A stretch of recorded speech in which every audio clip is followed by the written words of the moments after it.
ఓ విశ్వాసి, విశ్వాసురాలా, ఎందుకు పుట్టామో, ఎందుకు చనిపోతున్నామో కూడా తెలియని వాళ్ళు, జీవిత పరమార్థం తెలియని వాళ్ళు కూడా ఈ లోకంలో ఎంతోమంది ఉన్నారు.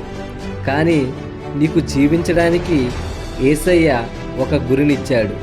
మరణించాక ఆయనతో కూడా ఉంటాను అనే ఒక శుభ నిరీక్షణ ఇచ్చాడు. గనులకు లేని ఆ గొప్ప భాగ్యము నీకు దొరికింది. లోకస్తుల వలె దేనికి భయపడవలసిన అవసరం నీకు లేదు.